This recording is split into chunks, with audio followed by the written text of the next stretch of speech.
All right. Ladies and gentlemen, welcome to another episode of Virginia is for Conspiracy Lovers. This is episode number 7, and we are here with author Jordan Ramey. Did I say Ramey right? Yeah, it's correct. Okay, perfect. Can I say the name of your upcoming book or? Yeah, sure. Why not? Okay, so he's in the process of writing a book right now, and it is maybe one of my favorite. There's going to be a lot of jock riding this episode because uh, I'm pretty blown away. He sent me the first 4 chapters of his not yet published book. I think you're still working on, correct? Oh yeah, that's what you read is what I got. Okay, well, That's a little bit of dude, I chapter can't. 5. Well, you got to get on it because I need to hear the end. Um, but the name of the book is Shakespeare is Climate Change. Yes, sir. God, You should say it like that. It's supposed to be confusing. yeah, Question? Shakespeare is climate change. So when he sent me that, I was like, dude, I'm already in. Um, oh, one thing, we are sans Daniel again this week.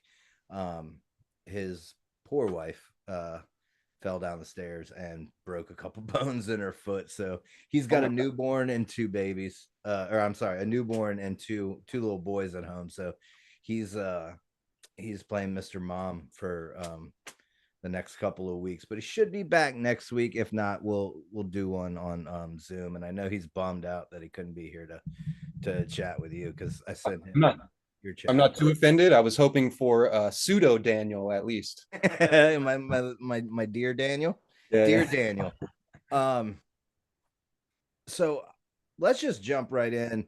Um, well, one, you're a Virginia boy. That's kind of the only tie as of right now. Yeah. To Although I should interrupt you. I'm a transplant. I'm actually Californian. So You're a California boy. yeah, but I've been in Virginia for I like know. 17 years, so I claim it as my own. Really? Yeah. How'd you end up over here? I followed my daughter. I had a daughter with a woman in California. And they came. Okay, and she ended up over here. Yeah. All right, and you're up north. I'm in the Page Valley, if you know where that is. Luray. Oh yeah, that's where I got married. Oh, really? Yeah, me and the wife got married at Kilmyra Farm. It's a organic goat farm.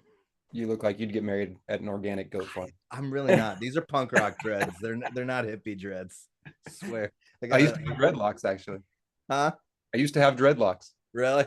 Yeah, I Yeah. tried twice, but my hair's too thin. So, Yeah, it's mine's getting that way up top. So they're down to my knees. So at this point, oh my gosh. no matter how sad it gets on top, I can't bring myself to cut them.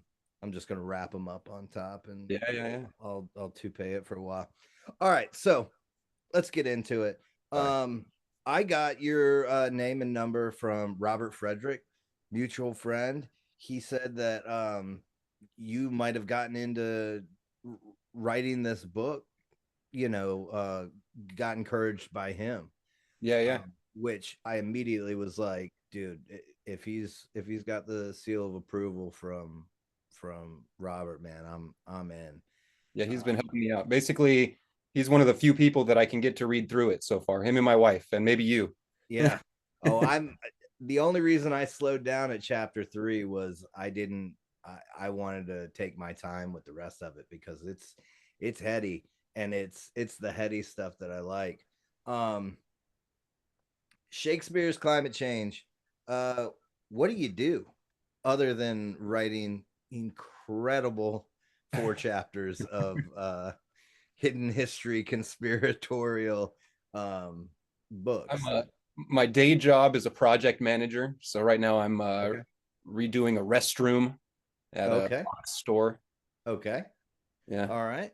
And what got Right. you into this stuff? This um conspiracy, hidden history. What got you on that train?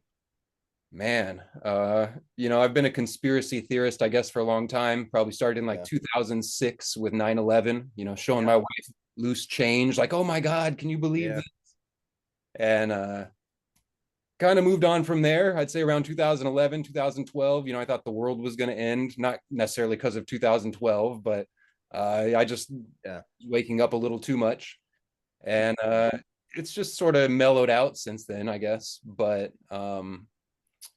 always, I guess, kind of like Robert, looking for what's behind it, like who's behind it. And there's all the standard theories, but to me, it seemed like everywhere in history that I looked, I saw the British standing there, with their hands raised, like, oh, no, we didn't do anything. They did such a great job of like passing the buck to everybody and then just like kind of curling back to their little island. Like, no, not us.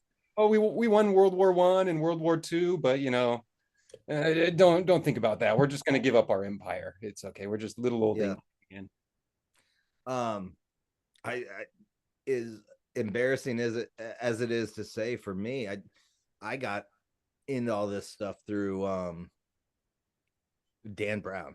I had a girlfriend's mom go, "Oh, you should read this book. I'm reading it. It's really cool." And it was Angels and Demons. And then from that point on, I was like, "Oh, I mean, I think Dan Brown woke a lot of people up to the fact that there's at least more out there." I mean, he's slanted in one very, very specific direction as far as that goes, but I think it just woke a lot of people up to the fact that there is something out there different than what we've been told. There's a whole secret I mean, agenda in some ways, and just a world of machinations that we're not really privy to. Do you have any history? This is just a stupid side thing, but do you have any history in the culinary world? Not really. I like to cook. I'm kind of like you. I'm an organic guy, so I can't eat tortillas from the store. So I make tortillas. And well, I'm a classically trained chef, and everything from Michelin star restaurants to we just closed down our fine dining restaurant. Oh, wow. And so reading through the first couple chapters of your book, you got some really great like culinary metaphors that you're like as a through line. And I was like, dang, did this dude cook?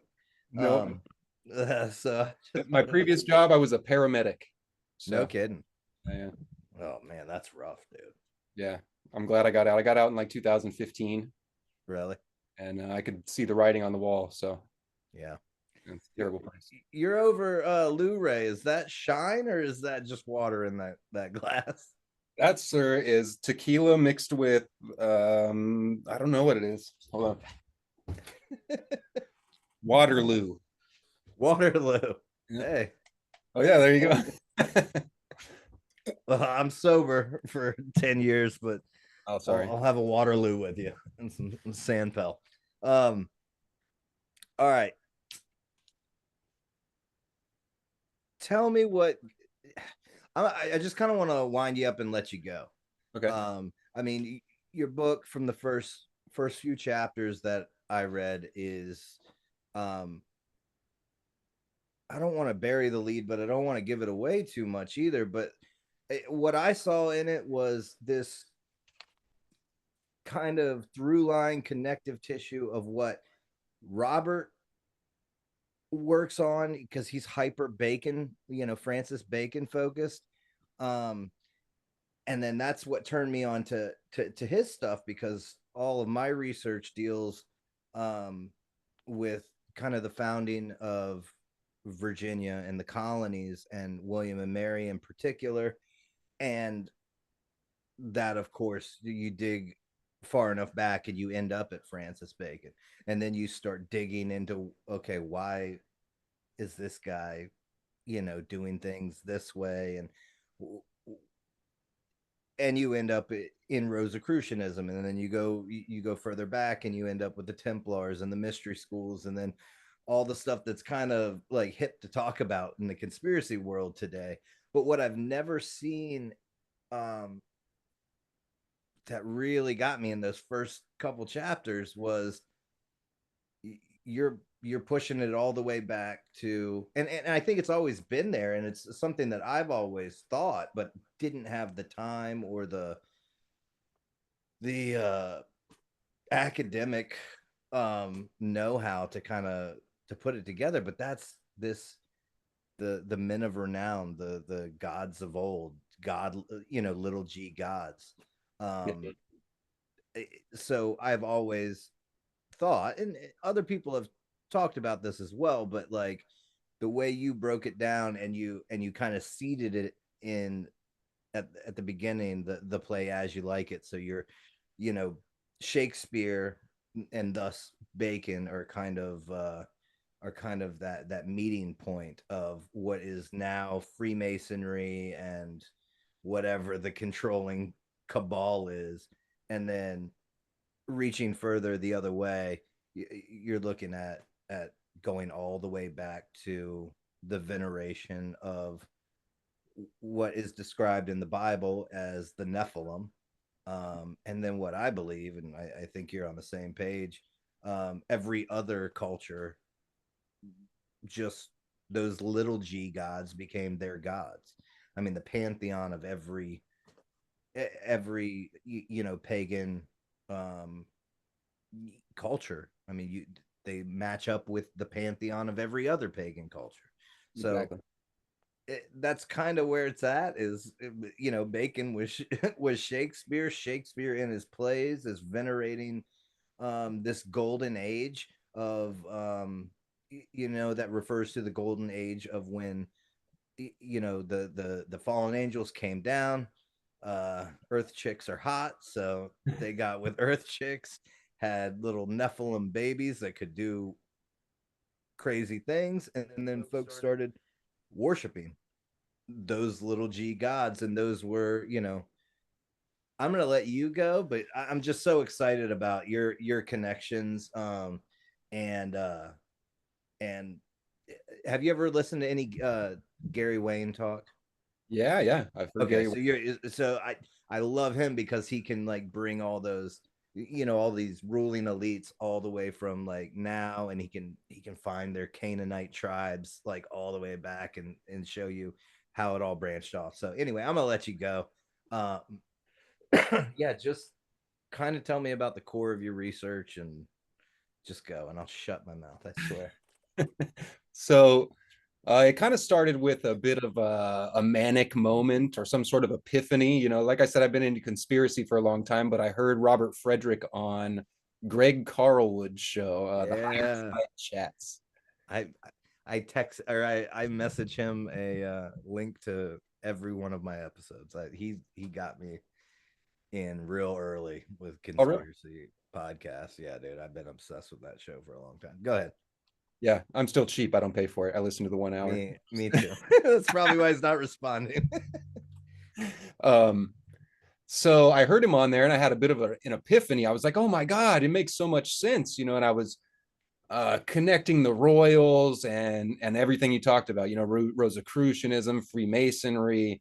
Uh, I was just having this kind of overarching view of history and like just seeing how it all fit in. And I had heard that Shakespeare wasn't Shakespeare before, but this, for some reason, it never really set in. I was just kind of like, oh, whatever, put it off on the side. But this time it was just like a key that unlocked it. And I was like, oh my God, it all makes sense. And I can't even say that I really understood how it all made sense 100%. But I immediately like started dictating the opening to the book in my phone. I was driving around Luray. So, I just put it on. I do voice, talk voice to text all the time for my Yeah. work. So I'm just driving around dictating the beginning of the book into my phone, and read it later. And I was like, man, I think there's something there. And so I Googled Shakespeare and climate change because, I was in my mind, I was thinking, okay, I can go all the way from the creation of Shakespeare to climate change and show everyone how it's a big psyop. Yeah. That was the overarching theme. And what I found was As You Like It, this quote from As You Like It, where it says, let me see if I can find it real quick. It's here at the beginning somewhere. Yeah. And if you want to share your screen, I think I've given you I the have a different, ability it's to on a do that. different computer, so I don't think I Okay. can. Yeah, no worries. It says, where is it?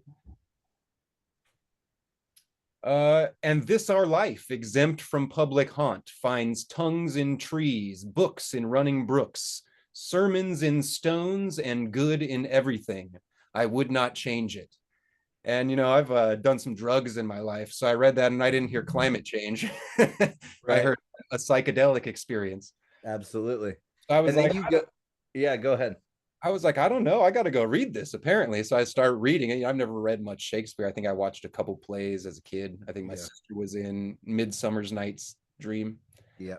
Um, Yeah, so I've been I've said this before on the podcast, but I was lucky.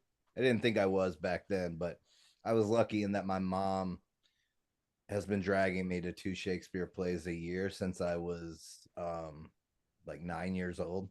So it started off, I didn't understand a word that was going on for years, but then all of a sudden now I understand the that that Baconian Shakespearean English.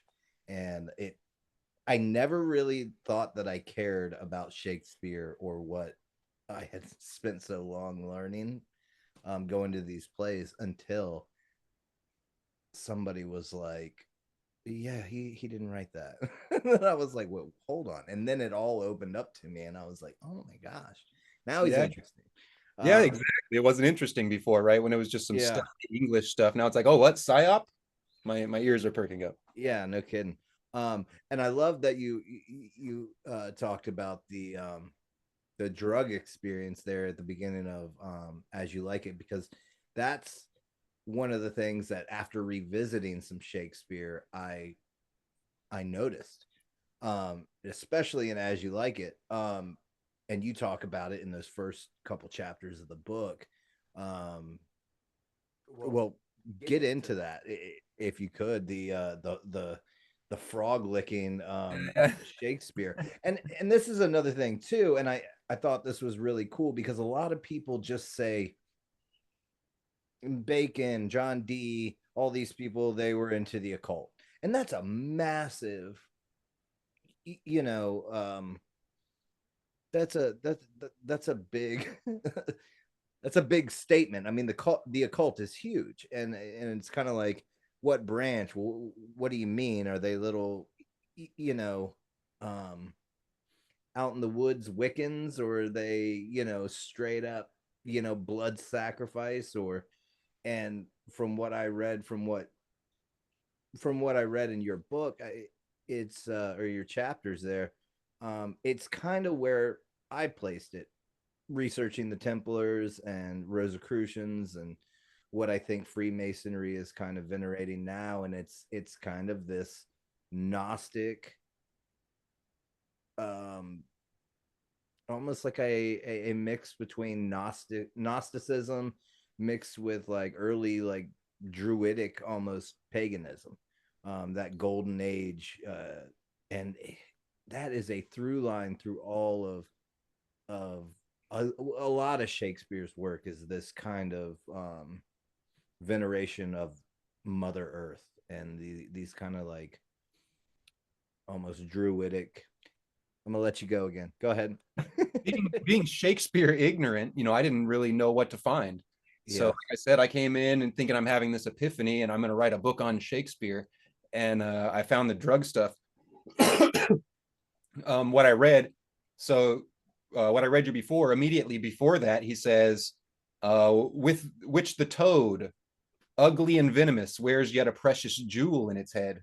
So when I actually went back and started reading the whole thing, I was like, well, what could he possibly be talking about? And it didn't take me long to find basically ancient accounts of people using frogs in magic ceremonies, And so I didn't know. So I got that whole chapter done. It was basically just on drugs, and Right. the occult nature of what Shakespeare was writing about. And I didn't know that I would find the little G gods so much when I finished Okay. that first chapter, but they just started popping up everywhere. And Yeah. that's really what it became about. Like, I don't think you've made it to the fourth chapter yet, but that is what it is all about. Oh, I skimmed it after I decided I wasn't going to go any further until I could really take the time to really soak it in. Yeah. Um, but yeah, it's kind of a natural progression. The further you go into these occult practices of the people from the 1800s, you're pointed towards the occult practices of the people from the 1500s. And that always immediately runs you right back into the Crusades and the Templars, and then the Egyptian mystery schools, and and that pushes you back into Babylonian mystery schools and Sumerian magic and the Magi and whatnot, and that all comes back to a point. I there's a lot of occultists who are kind of agnostic, and I don't know if they don't want to say that they believe that everything goes back to God and the devil. You know what I mean? I have a Christian worldview. That's where I'm coming from, and so it's kind of makes sense to me that that's where it goes. You know, but it almost seems like some of the people who are in the occult, maybe they're trying to obfuscate from what they're actually venerating or whatnot, or it almost seems like they pick a point in the past and go that this is where it comes from. You know what I mean? um you know, after the little g gods, um Yeah, which at some point they just like mythologize it, right? It becomes like yeah, archetypal or something, as yeah, opposed. I study Egyptian magic, or medieval grimoire magic or whatever it is, and really it doesn't take much digging to go behind that and find these mystery schools who, you know, the Freemasons freely admit that you know, is where their big G Gnosticism knowledge, geometry comes from. Um, Yeah, maybe it should be a so, small g between the compass and the square. huh? Maybe it should be a small g between the compass and the square. Yeah, but I don't they don't venerate that G as a small G. I mean, that's Gnosticism, is an inversion of Christianity. Um, and I mean, I don't want to turn this into a sermon or anything, but again, just coming from my worldview, it that's just where it seems to fit. Um, I think that's how my book is going to end up, honestly.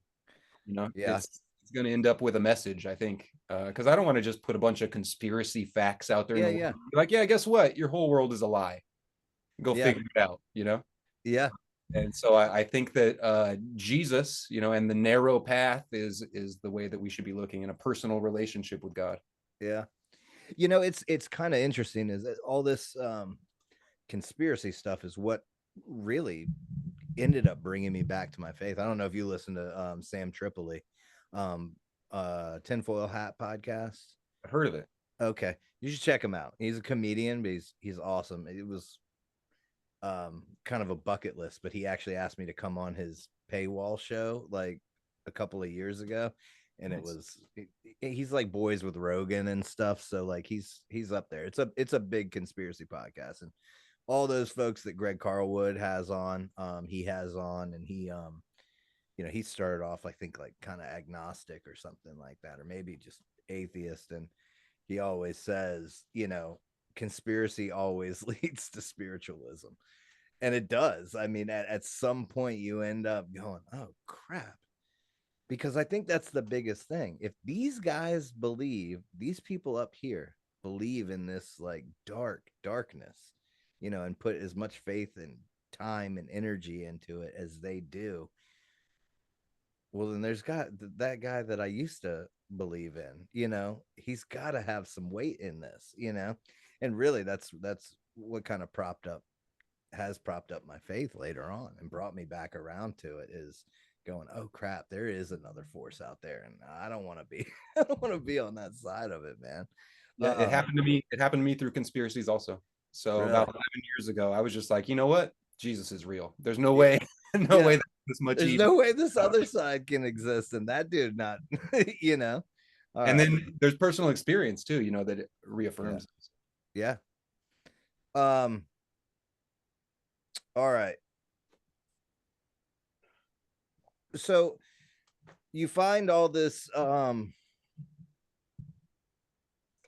Talk to me a little bit about this kind of the connections you made between As You Like It and this what seems to be encoded language for wanting to return to kind of a golden age, and a veneration of those little G gods, because that's kind of what I took from what you were saying, is that, you know, and by way of Shakespeare, you're talking about this is Francis Bacon, and I kind of subscribe to Shakespeare is, um, uh, you know, A conglomerate. written by committee. Yeah, I kind of subscribe to, yeah, all those people that people think wrote I Shakespeare. don't even think I'm going to talk about it other than be like, Yeah, yeah, they think it's a bunch of people. yeah, I think, yeah, I think the, you know, the 17th Earl of Oxford wrote some. I think the Countess of Pembroke wrote some. I think that Sir Walter Raleigh might have had a hand in there. Strachey, who is really near and dear to my heart, because he's the one who crash landed on Bermuda on his way to Virginia, in the third supply mission, Okay. which I just recently found out one of my ancestors was a captain of one of those ships. He was the Nice. captain of the I think the Swallow. Yeah, it's wild. It's weird synchronicities, and like when I started studying my family, like tree and whatnot, My my family is genealogy. French Huguenots. I heard you talking about Huguenots. Yeah, I don't study that side of my family. This is all my crazy Alabama granny's family, who for years she's been telling everybody that we come from full-blooded Creek and Cherokee Indians, and and that they used to own Stone Mountain in Georgia, and they sold it for a horse and buggy. And you know, my grandma just, she can spin a yarn, so we're just like, okay. We started doing our genealogy, and it is, it's deep, man. It goes, everything she said has been the case. We're like related to these Sizemores out of Kentucky and Virginia who have like, it's wild. Anyway, I'll get off on crazy tangents, so just grab me and bring me back. So yeah, golden age, Shakespeare by committee, brings you back to Bacon. So when we say Shakespeare is writing these plays that have to do with, um, you know, that have to do with a yearning to return to some this golden age, we're basically saying these aristocratic academic minds of the Elizabethan era are kind of that. That's what they're saying, not necessarily the guy who couldn't even write his own name. So go. I it is Francis Bacon. So from what I understand about Francis Bacon, he was very not occult in the way that he spoke. I mean, he made comments about working for adepts and stuff, or writing for adepts and stuff Yeah. like that. But it's not really obvious reading Francis Bacon. He was much more like transitioning to that empirical scientific mind. Mm-hmm. Um, but it's totally there. The Yeah. occult stuff is under the surface all the way through, and I really do think that it was their secret religion. Um, I don't think you'd put this much effort into it if it wasn't your secret religion, and I don't think it'd show up everywhere. Everywhere I look, I find it. Yeah. And being unfamiliar with Shakespeare ahead of time, it's like looking through a fresh lens, I suppose. So every time I open it, and now that I'm now that I'm accustomed to it a little bit, I'm like, oh man, I might find the little G gods there. It's like, Yeah. oh yep, there they are again. And I guess a more scientific or modern mind might say like, oh, they just enjoyed the Greek classics. That's why he Yeah. made his first poem, Venus and Adonis. But I Right. don't think so. I think they're way more advanced than that, and I think they were sending a message. And, I think so too, and I think that's a pretty like reductive view of it. I mean, to look at Francis Bacon and think that he was just this guy who was interested in in science, and especially back then when science and the occult and alchemy were, they went hand in glove. um to to, to see what he did, what he wrote, who he was involved with, the struggles that he probably had being of, royal blood and not getting that nod at the end of Elizabeth's life. um Not to mention, I think they did. I think the fact that the absence of clear ties to the occult, um, in mainstream history about Francis Bacon, when everybody around him was steeped in it. Mhm. I think that is like screaming. You're talking, this guy was a spy, this guy was a master cipher writer. He created his own ciphers, he created his own codes. He had his fingers in everything. He was brilliant. I mean, they say he read everything in print by the age of 12, was at Oxford by the age of like what, 14, left by 15 because he was bored, and then was back by 16 to teach. You know what I mean? Like, he was a brilliant mind. So for someone like him to be able to obfuscate his like occult practices, um, it, I don't think that's too far off base. And I like mean, I I said, guess, I think the absence of like kind of uh proof in mainstream history is almost more telling than if they were like, oh yeah. I mean, I yeah. think the one thing people have really found that's like kind of out and out, like, oh yeah, that seems weird, is there's like this one panel carving of what seems to be John Dee passing what looks like a grimoire to Francis Bacon. Some For some reason, I can't remember exactly where it is, or but it is this one like wood cutting, and it's almost like symbolic of like the old wizard passing the torch to the new kind Mhm. of adept. And people have been able to figure out that, yeah, that's John Dee and that's definitely Bacon. But that's like really the only thing, unless you read into his work and see what he's talking about. So go ahead, Golden Age. So, Bacon gives it all away, right? With his most famous work. I don't know, maybe it's not his most famous, most popular work, The New Atlantis, right? That is literally saying the return of the golden age, right? And Yeah, the little g gods. And in there, he lays out what we've experienced since his death, essentially. yeah, Uh, I am convinced that it's something like a breakaway civilization, where he describes it in there like they know everybody, but nobody knows them, and they go out in the world and they collect technology and they bring it back and they decide what to release to the world.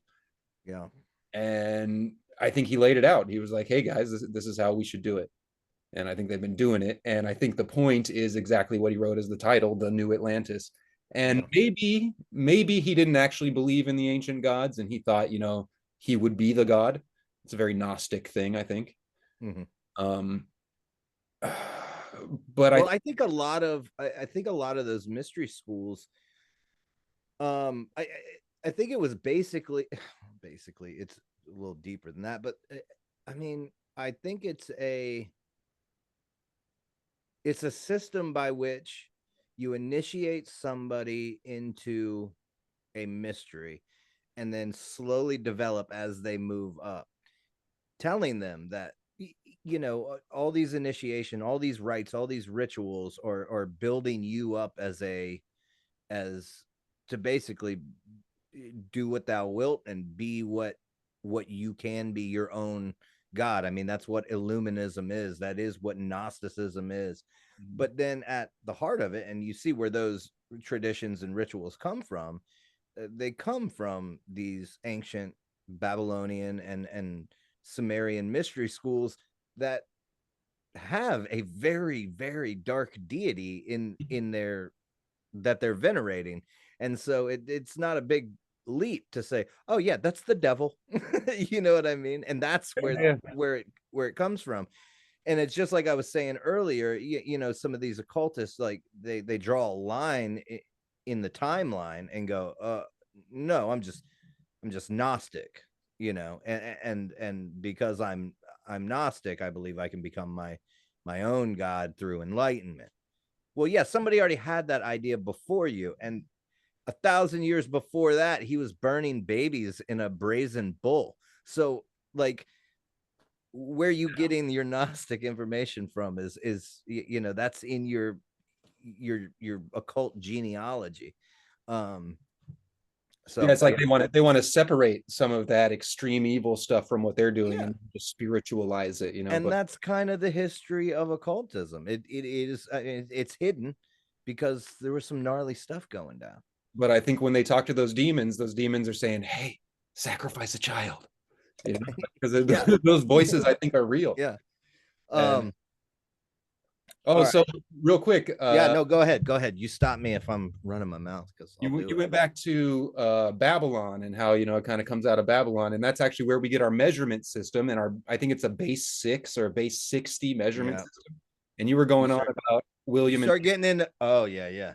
and So you 666. start getting into math. I can find these arithmomancy like numbers inside of like my area of research, but then when I have to take it to the next level and figure out why and what and who and why they did it like that, like oh dude, I don't have a math mind and I'm out to lunch, man. Yeah, I can't do it either. I'm Yeah. I'm basically a ninth grade dropout. But go ahead, say what you were saying on this the base 6 because I want to learn something. So their system, you know, 60 seconds in a minute, 60 minutes in an hour. This is a Babylonian system. And it was actually preserved from my understanding. I was going to look this up earlier because I was thinking about it, listening to some of the stuff you're talking about, William and Mary. Preserved by Isaac Newton. He was the head of weights and measures or something like that. Okay. Yep. Right around, yeah, right around 1700, I think, probably right in that. Yeah, I believe that the Illuminati claims Newton as a grand master. I believe that Masonry venerates Newton.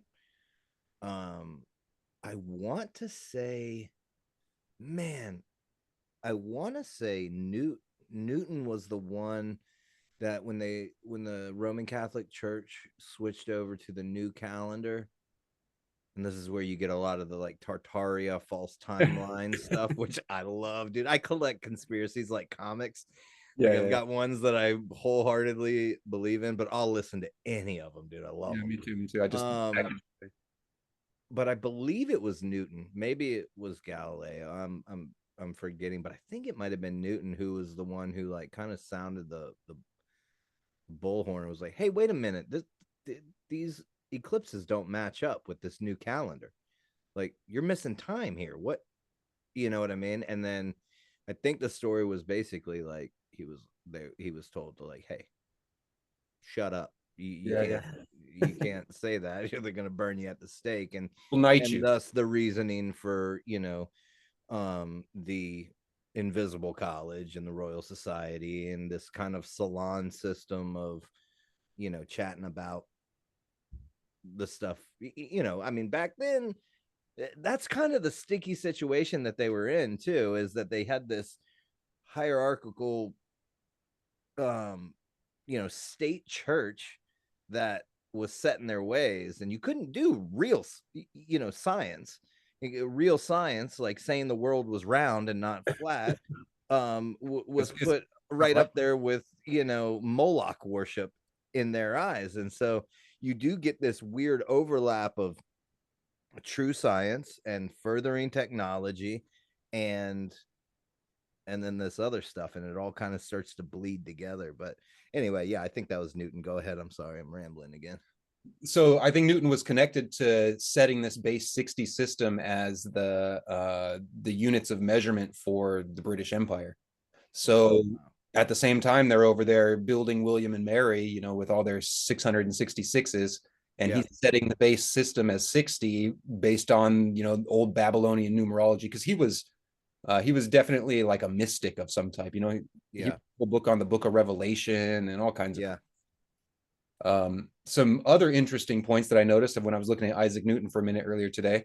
Yeah. His family crest is two crossbones, black and white. So black background with two white crossbones. And No shit. oh shit. And What? he was also the second scientist to be knighted behind Francis Bacon. No kidding. Yep, yeah. Wow. I love the crossbones, man. That is wild. Yeah. Because I mean the memento mori in relation to all of these. I don't know if you listened to my Blackbeard episode, and just it goes all the way from the Templars, who clearly got it from these ossuaries where they may or may not have found bones of somebody. Regardless, they were pulling off caps of these caskets and finding these skulls and crossbones. I'd be interested to see how far, what his Newton's genealogy is and how far it goes back, and that gives me something to, yeah. like, I don't have a million other, like, paths to go down and get lost on, but yeah, go ahead. That's really cool. I don't know where I was at. Newton. Yeah, maybe that's all I had on Newton. There's a Okay. through line Hey, from that's good. From Babylon to William and Mary. Yeah. Works, man. Yeah. Well, let me jump down, because I think where you're going in your book, and which I love, is you get through those first two chapters and you're talking about As You Like It, and these strange, like, hermaphroditic kind of pieces of the story, this weird kind of out in the woods psychedelic pineal gland description of what the Duke and them are doing out in the woods, that really, and I don't want to give away too much of your book, but the depiction of is it Oliver, or is it Oliver in the tree?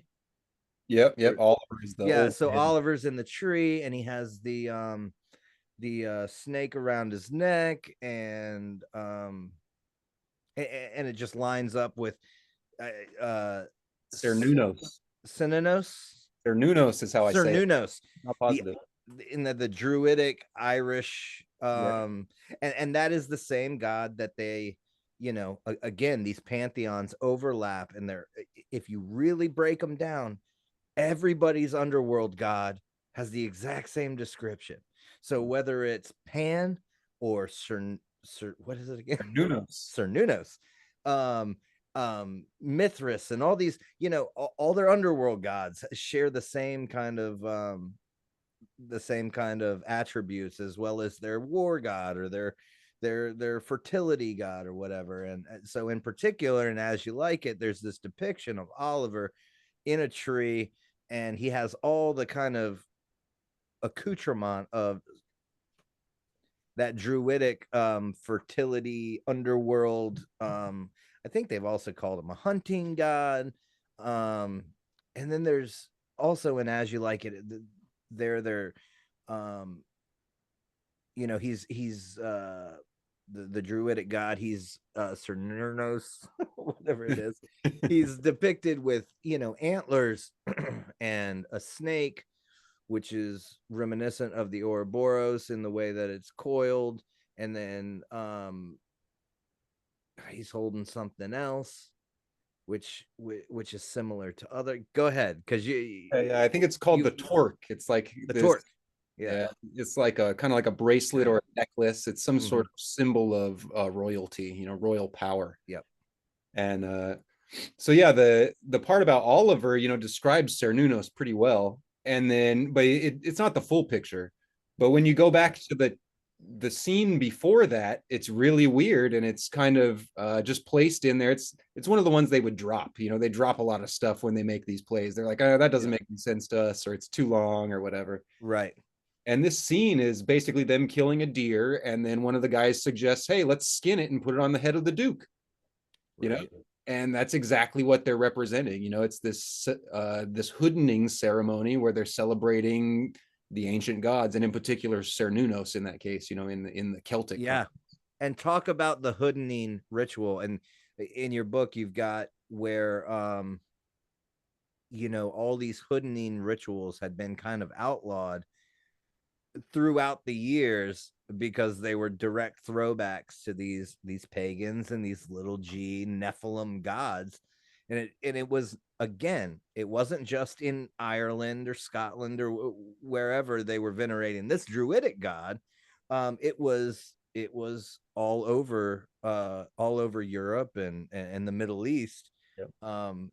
These same hoodening rituals where they're wearing the head of an animal.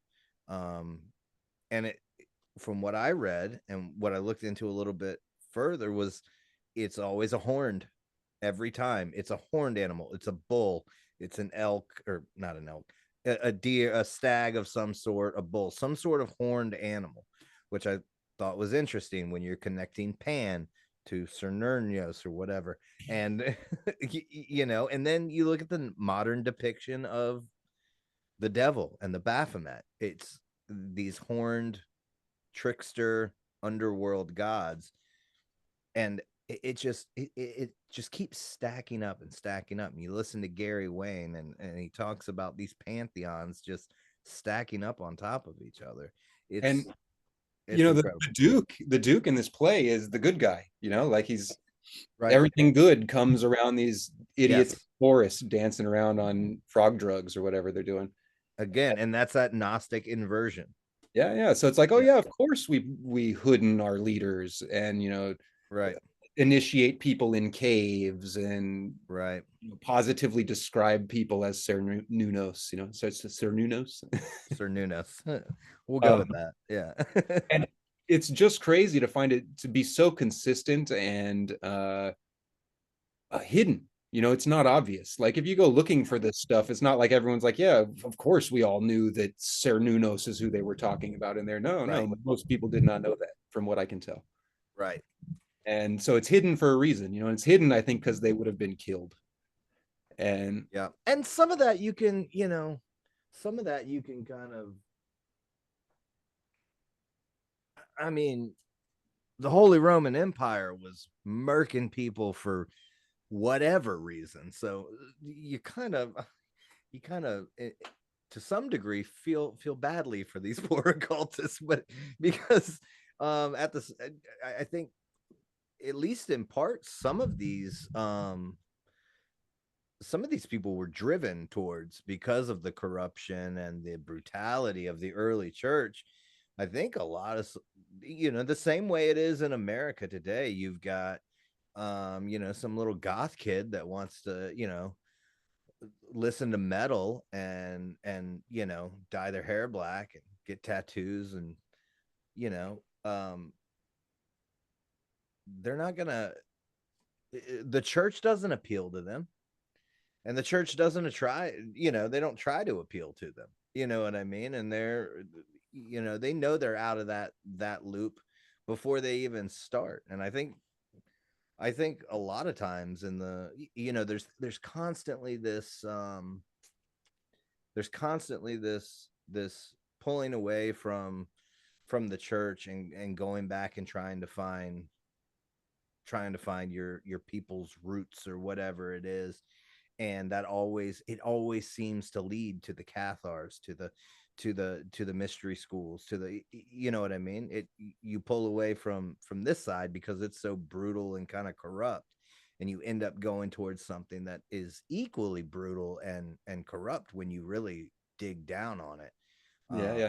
People like to say like, oh, the Templars were good guys because the Catholic Church were bad guys, right? And they killed them, so they must be the good guys Dude, because the other guys were bad guys. And my I perspective, have that written on there's my no good sheet. guys. There's no good Dude, guys here. I have that written on my sheet, because for a long time, I mean, the Templars were kind of rad.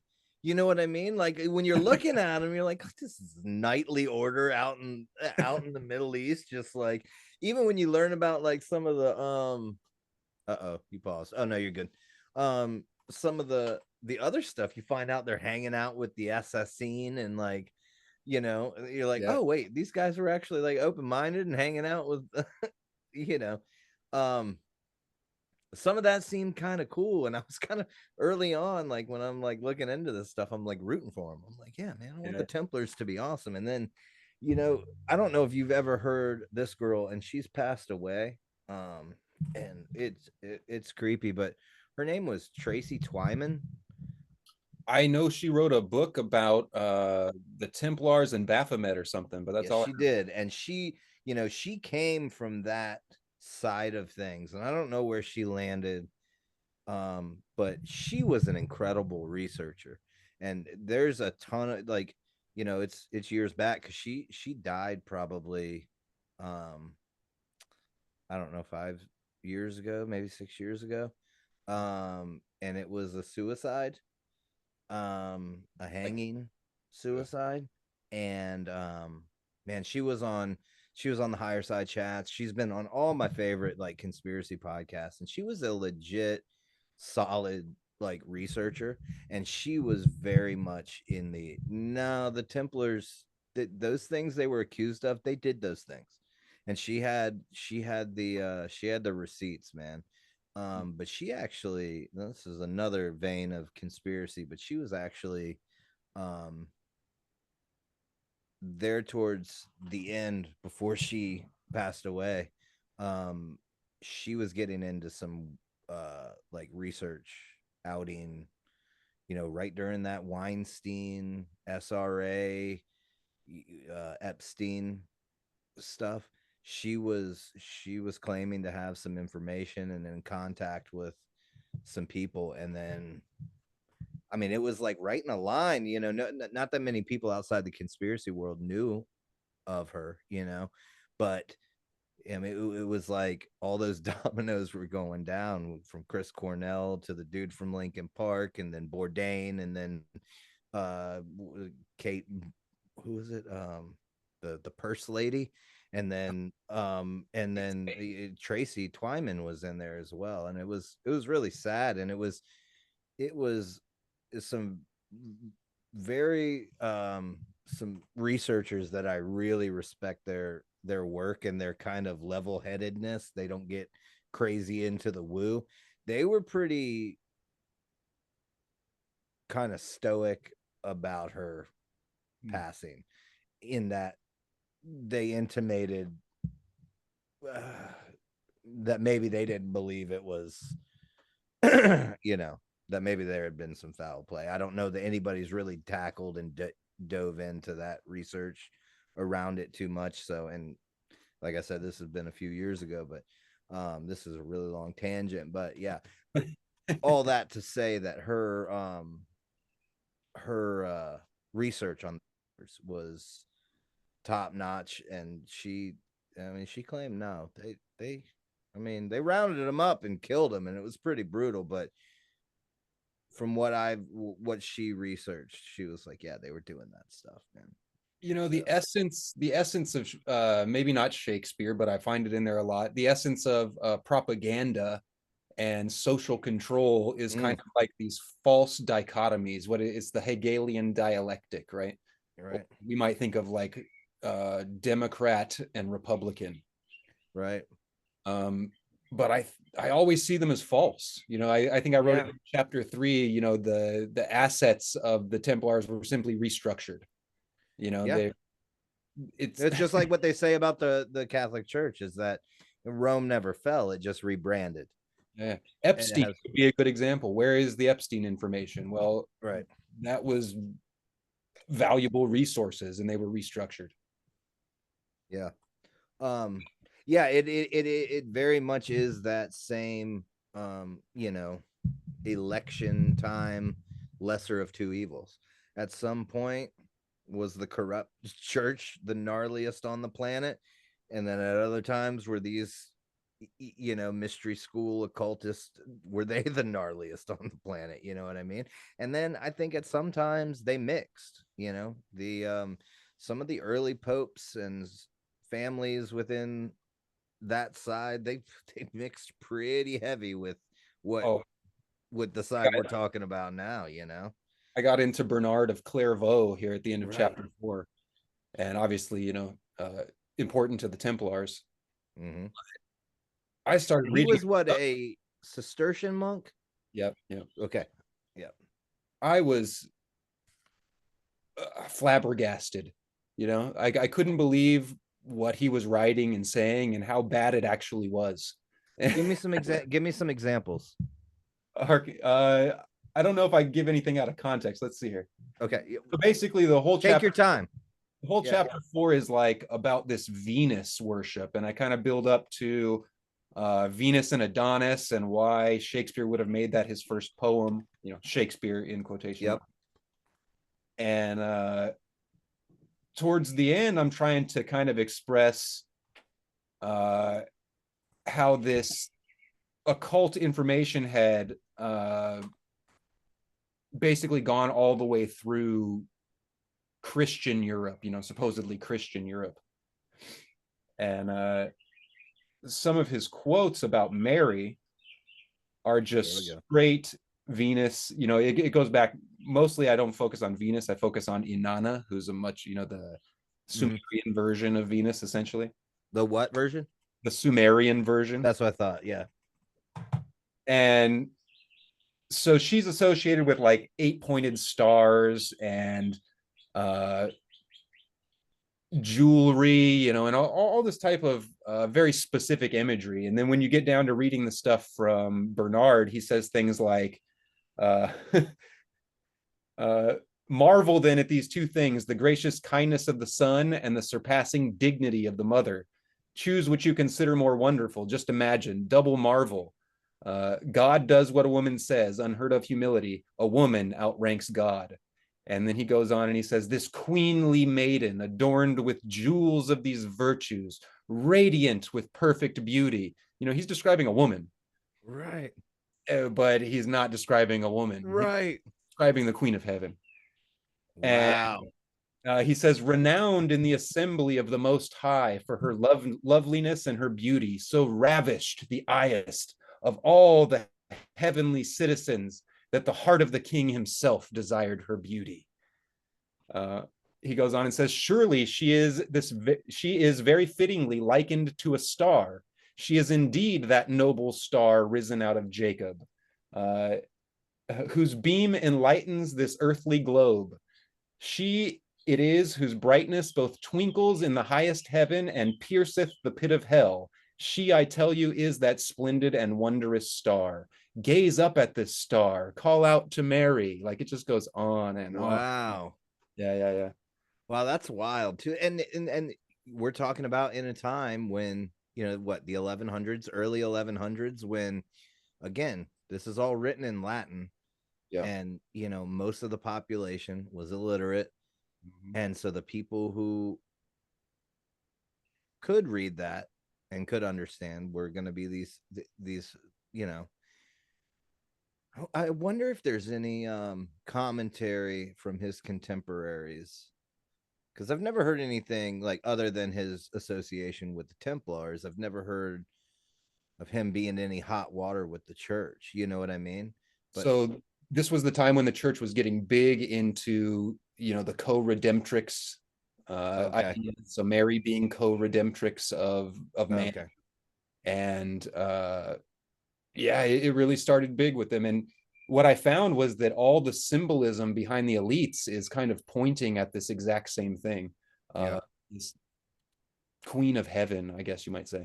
Well, and that again, Tracy Twyman, that same researcher, she said a lot about how really there's this goddess worship, that it's almost this. There was always, in all these pagan and little g god, religions, that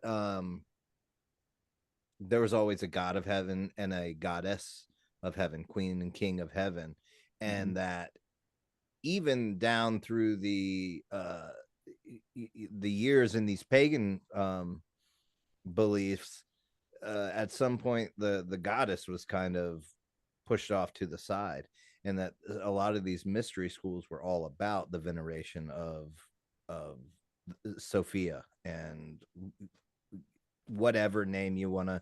I mean, there's 1,000 different queens of heaven within the occult side of things, and they all basically correspond to one another, no matter what part of the globe they started in, um, which is interesting. And there's also a lot of hermaphroditic symbolism within that, and so it makes you wonder, was the king and the queen, king and queen of heaven within these beliefs the same thing? And then that points towards the Baphomet. um Oh, let me jump you down to, because this is where I slowed down because you started getting into Templars, and I was like, all right, yeah. dang it, this is the connective tissue that, like, I'm talking about, Shakespeare to Templar. And I just want to hit a couple of things that I just scribbled out like a madman. Uh, Jacques de Molay. Oh yeah. This was kind of interesting. I didn't realize that he was from Brittany. I recently started. Hold on. You're talking about Gilles de Rais, right? No, I think this was Jacques de Molay. Oh, okay. Yeah. Yeah, he was The- from he but is from Gilles de Brittany. Rais, yeah. That guy's gnarly too. That's Both, Bluebeard, right? yeah, both from Brittany though. Both from Brittany. Did you know? And you probably do. And I didn't know this until very recently, until the new pope was crowned, Uh, because Prevost, um, that last name is a French name, and specifically from the region of Brittany, which ah, I'd like to dig in hard to. I was trying to find something on surface level because I was like, whoa. But Brittany is, I was just typing into Google and other search engines like um, Brittany, France, occult. And it was just coming up with, like, and usually when you like search that kind of stuff, you're gonna get like the tourism side of whatever location, and then about like 5 pages back you'll start getting into, like, maybe if there's some occult or conspiracy kind of connotation to that region or whatever. But this was, every time I put in Brittany, France, and the occult, secret society, whatever, every hit just boom, boom, boom, boom, boom, boom. And apparently Brittany, France is the most occult region of France. And then I got into the history of Brittany, and it wasn't even France for a long time. This is where they believe that King Arthur and Merlin are from. It has one of the reason it's highest. named Brittany, Yeah. right? Yeah, because you had the Celts and it was like this crazy convergence point of the Gauls and the Druids and these Britons coming in, and then kind of overseen by Rome. It was like kind of it's crazy. And then for a long time after that, it becomes a duchy. So it's kind of France, but it's not France. And they still speak like this version of like Gaelic there. It has one of the highest concentrations of like Stonehenge type, old pagan like sites in all of France. It's just steeped in like pagan, druid. And really what's wild about it is it was kind of this, like I said, a convergence point for several different traditions that all came um into the same. And Jacques de Molay, if people listening don't know who he was the grand master of the Knights Templar when they were outlawed. And he Did I was, call him the founder earlier? no, I don't think so. But yeah, He he was was the the last. grand master. No, it was what's his face? The Oh, I noticed that you said okay, so that's the grand master in 1307. He gets burnt at the stake. He also does the big curse. That's where Friday the 13th comes from, and being an unlucky day. Um, but yeah, the founder, one of the founders, one of the nine of the Knights Templar was Hugh de Payan. And I noticed that in your book you refer to him a lot as the pagan, Hugh the pagan. And The pains apparently. is that what So pagan means? so it's not super clear, but it was clear enough for me to put it in there as kind of a joke. But Okay. it is one of the suggested etymologies of the word pain. Okay. So what's interesting about that, as far as my research goes, is the site of the campus of William and Mary was sold to them by John, I think Captain John Page or Colonel John Page. Page, if you follow it back, goes back to England, and Southern French refugees in England, the Pajans, and then the further you follow it back, it may or may not go back to the Payan. Yeah. Payan, whatever. Hugh to Payan, whatever, however you say it. I got a French last name with a big B in the middle of it, but it still took 3 years of French. I still screw it up.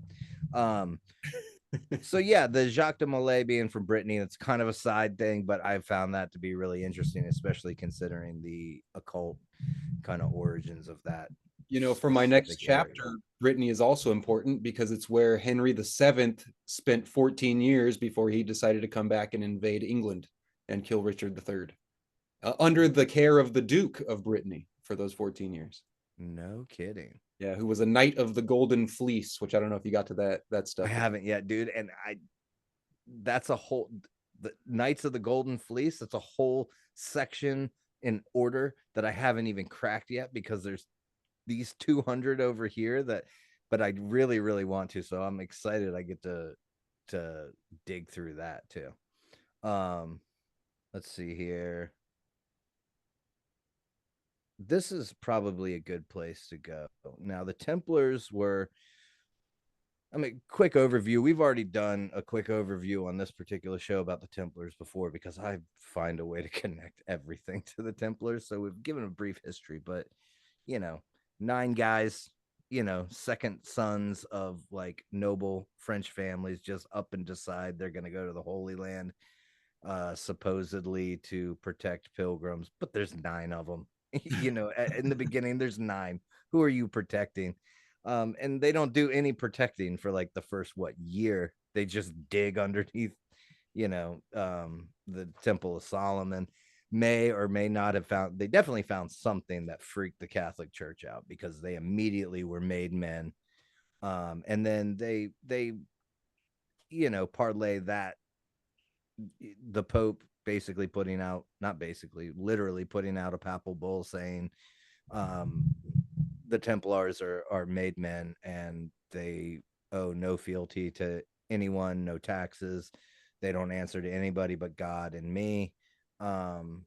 And from that point on, for the next, almost 200 years, they become the most powerful corporation really in the world. They own properties and castles and fleets and all over the world. So big thing. And then supposedly the King of France owed him some money, and they get outlawed. The Pope comes out and says, hey, these guys are doing weird stuff. And like I always say, at the very least, they were a Gnostic order. At the very worst, they were cross peeing on butt stuff,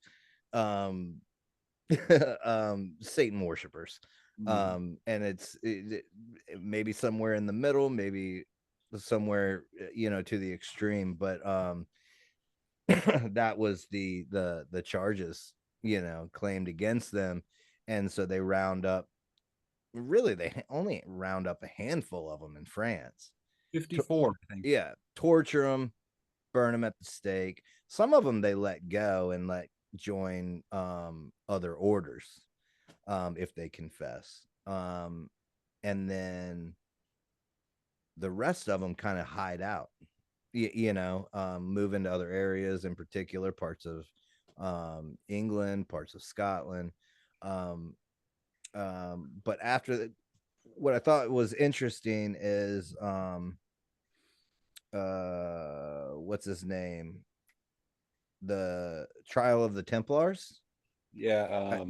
I, I don't know if you have that handy, but I have the accusations. I screenshot it real quick, and I can read it if you want, Sure. or if you have it handy. I'd prefer to hear your voice, sir. Gross. Um, all right. So, and this comes from Malcolm Barber's The Trial of the Templars. Now, who's Malcolm Barber? Is Uh, he a modern writer, or is this a this is like from the 60s. So this is actually a synopsis of something that he wrote okay? that, that I got from, I'd have to look up where I got it from, but it Yeah, looked like a university paper that yeah, someone. yeah. But I've read the charges against them, and this is a great kind of synopsis of what they were charged with, and it was the Templars denied Christ at their reception into the order or soon after. They spat on the cross and defiled it. They adored a cat, which I'm just about to get into where you start explaining that. So um, I'm interested in that. They did not believe in the Mass or other sacraments of the church. Their priests did not speak the words of consecration in Mass. They were taught that the master, visitor, and commander could absolve them from sin. They exchanged obscene kisses at their reception into the order. There were dubious activities at the reception. They were made to swear that they would not leave the order. Receptions were held in secret, and sodomy was encouraged at their reception. They practiced sodomy. Yeah. They adored an idol, a bearded head, and said that the head had great powers. Each of them wore around their waist a cord which had been wound around the head.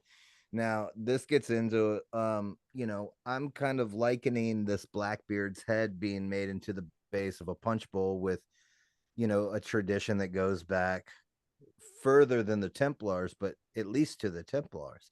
I mean, they had this thing, the brazen head. It was a form of divination, and sometimes it was a head dipped in metal, and then they would talk to it, and then later on, I mean, these people like John Dee had one of these heads, and it was, I believe his was one of the ones that was like a mechanical head built out of And a brass automaton. with like a moving mouth or whatever. Um, so that's really interesting. And again, that the idea is that it was the head of John the Baptist. And then when you look at how much they venerate John the Baptist, and there were a lot of cults. I didn't realize that until I got into this research that there were a lot of cults. I mean, really, from the age of John the Baptist all the way up to the Templars, and I think he's still venerated more than what the church would prefer. But they were John the Baptist cults, and they put John the Baptist over Christ, and they venerated him almost as the Christ. Um, and I mean, to this day, I mean, Saint John's Day feast is a big thing in the Masonic Temple.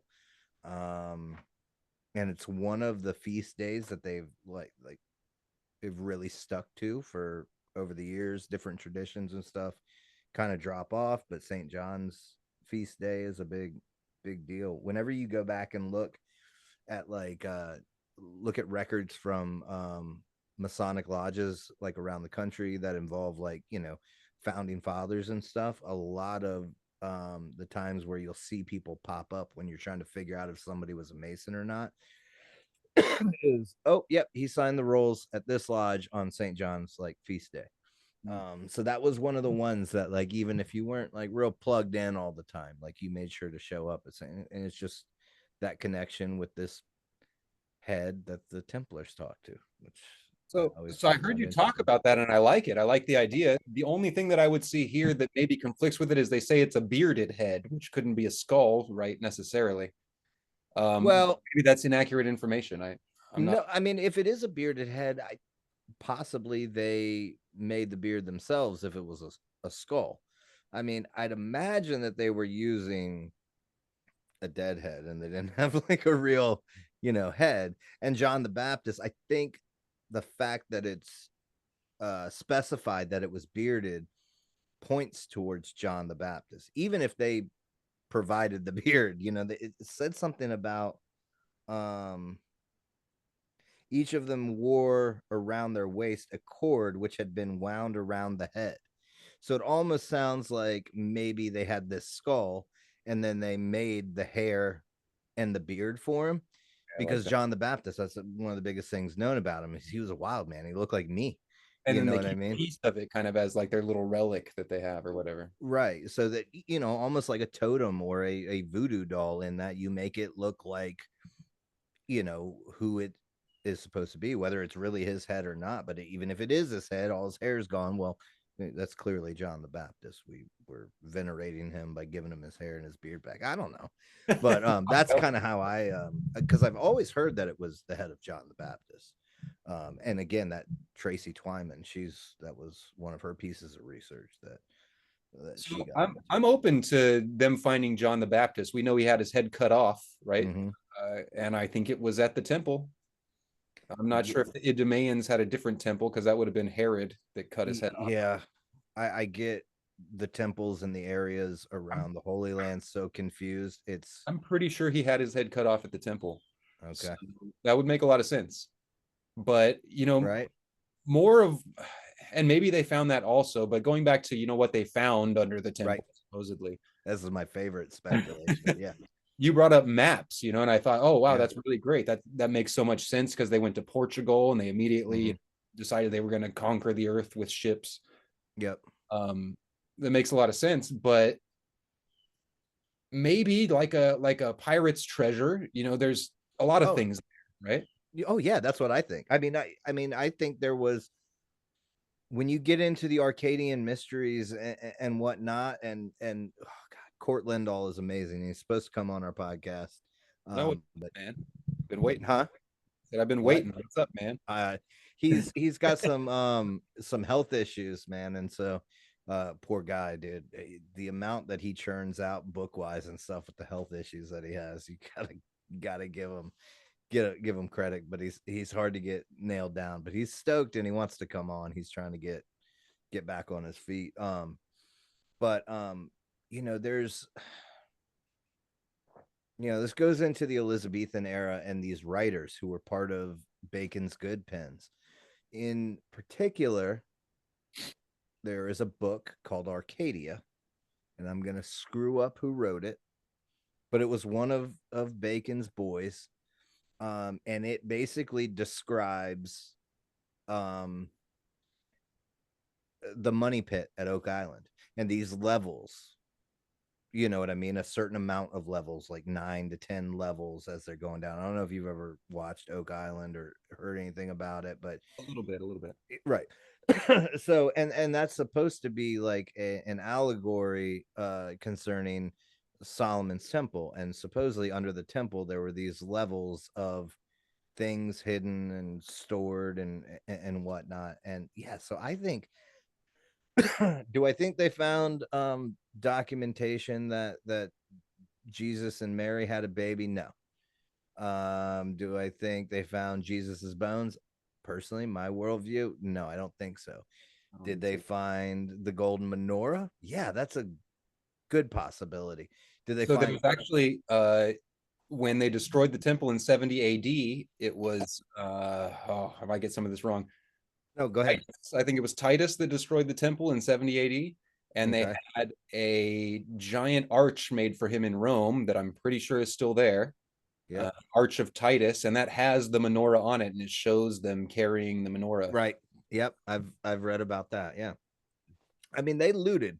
They got some stuff. Was it the Ark of the Covenant? Was it, who knows? I don't think so. The modern day Templars, the Grand Master of the modern day Templars, he's an author and he's on podcasts and stuff. He Yeah, claims that yes, they have arcs, plural, and yeah, that yeah. these were more than one thing. And they have that, and they have the bones of Jesus and Mary and John the Baptist, is what they claim. Yeah. Um, So yeah, I think they found a bunch of money. They found something that freaked the Catholic Church out. Mhm. Now could I've heard it said, could it have been maps? I mean, I think something as simple as maps that showed Antarctica and North America would freak the Catholic Church out. You know, they had an iron grip on the world, at that point, especially considering they were early on, they were pretty successful with the Crusades. So they had even taken over the Holy Land. Now, if you all of a sudden these maps go public that, oh, you don't have to live under this rule, you can get on a ship and go, you know, not real far from some of these European countries, um, over to North America, the north of North America. You can get over there. I mean, the Vikings have been doing it for years. Um, yeah, but I think it was all kinds of stuff like that. Now, you tell me what you think it was. So you may have seen that I got into the Pentacles of Solomon in there. Yes, bro. That's where I slowed down because I was like, okay, no, I gotta take notes now. Yeah, So go I ahead. personally, I think that's what they found, and it's really there's no evidence. We're just speculating. Hmm. But I don't know if they found it under Solomon's temple or if they just got it through interaction with the Muslims. I think it's Yeah, probably more likely they got it through interaction with the Muslims. It's yeah, less sexy, but it's probably more likely. yeah. I mean, the assassin in particular, they were not good practicing Muslims. They Yeah. were a different I breed. Um, I think that's important to make that distinction. Regardless of you know what I mean, but like the assassin, the guys who became boys with the Templars, they were a different type of person. I mean, they were warlords basically. and they had these weird initiation rituals where they would psychologically control their Mm-hmm. initiates. They would get them all doped up and then basically Take trick. them to heaven. Yeah, yeah, yeah. That's like That is that's Shakespeare if I've ever heard of Shakespeare. Like it's one of basically, my favorite stories ever. That the I can't remember his name, but the basically the warlord, the imam, I guess it would that's be, of the assassin, this like elite group of young, they were like the Navy SEALs of the Muslim, of the Middle East at that time. And the way he would recruit his these guys, is he would have them brought to his palace, he would feed them and stuff, and then he would drug them until they were blacked out, and then they would wake up in heaven. And this guy literally had like these gardens and heaven built into like the top of this mountain. They said there's evidence that he had like gutters and chutes, like aqueducts, that he could run like milk and honey through. And then of course they would have a bunch of really beautiful women. So this guy would just wake up in paradise with all these beautiful women around him, and for like a couple of days they would do whatever he wanted, and he thought he was in heaven. And they said it was so convincing that there are accounts, because then what would happen, one of those women would drug him again at the end of that time, and they would carry him back to the palace. And then the imam, or I'm not sure the correct title, I don't want to be offensive, but um basically they would wake up back in his palace, and he would be like, hey, I had the ability to send you to paradise for a hot minute. Now you're back. Now the only way you're going to get back there is if you become one of my guys and put your life at risk and do these SEAL missions. That's where the word assassin comes from. Um, and then you'll go back. And there's like solid accounts of guys literally trying to jump from windows like as soon as they woke up, because that's how convincing it was, and they wanted to get back there. I forgot how we got onto assassins, but I'm sure I hijacked whatever you were talking about. I'm sorry. Pentacles and Yes. the knowledge from the Middle Hmm. East. Um, so what I found when I was looking at the Pentacles, this was basically my first trip into all this. You know, I didn't know anything about it. I haven't studied pentacles previously. But what I ended up finding was that it matches a lot of what Shakespeare describes, and it matches the elite symbolism of Europe, Yeah. and that it's really no different. So as a good example would be the Order of the Garter, you know, Right. one of the highest British knight orders that there is. It is a pentacle. So in the same way that these pentacles of Solomon would basically be circles with Latin writing around the outside edge of the circle, and then some sort of image, you know, of import drawn in the middle. Right. In particular with colors. So when you read the descriptions, it talks about, you know, using certain colors or certain types of materials that would represent a certain color. And that is exactly what the elites are doing with their heraldry. Yeah. And I was shocked by it. You know, it is basically the symbol of the Templars and the Hospitallers in these pentacles. Yeah. They are, and where those pentacles are illustrated is in the Key of Solomon, which is, Okay, so that gets a yeah. little messy. So the Key Yeah. of Solomon is like a, you know, people have made thousands of different versions Right. of things over time because they're assholes and they want to occult the information, I'm assuming. Yeah. But it definitely goes back to the 1300s, easy. Yeah. At the least, it is a grimoire that was developed with old knowledge. It's kind of like the Piri Reis map, where he claims that, it's claimed right there on the map that that map was made from way earlier maps, hundreds and hundreds and hundreds of years older. And what I've heard about, um, it's like the greater and lesser keys of Solomon is, they don't have any um examples of it. um they don't have any examples of it that are older than the 1300s, but they clearly have, um it shows up around the 1300s, which would make sense if, the Hospitallers are getting all the property of the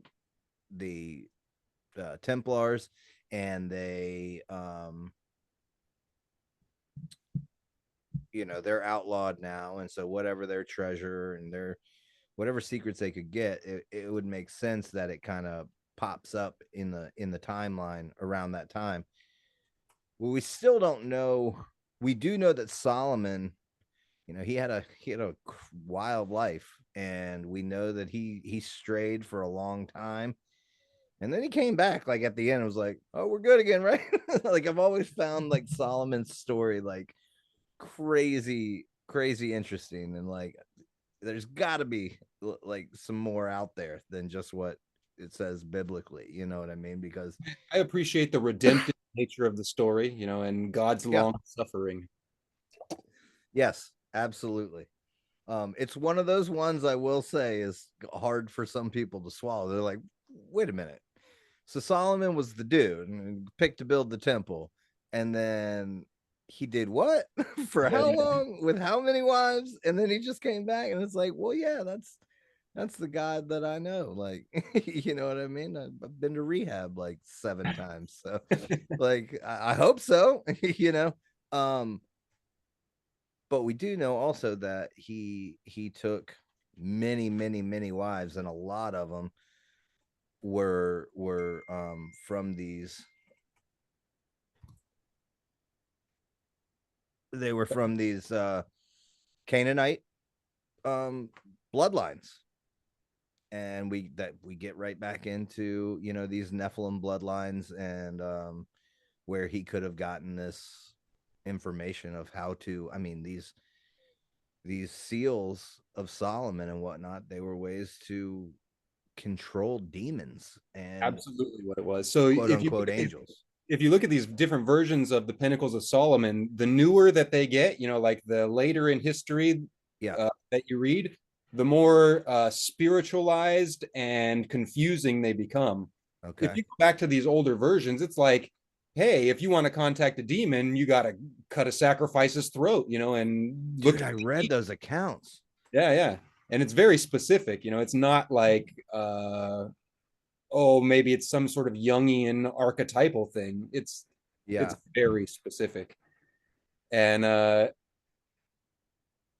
the through line is basically Solomon was doing this, and then the exact same uh, activity shows up in the Templars, right? Or at least they're accused of, right? So Solomon's Right. like, oh yeah, we're worshiping these ancient gods for my wife's sake, not for mine, on the high Right. places.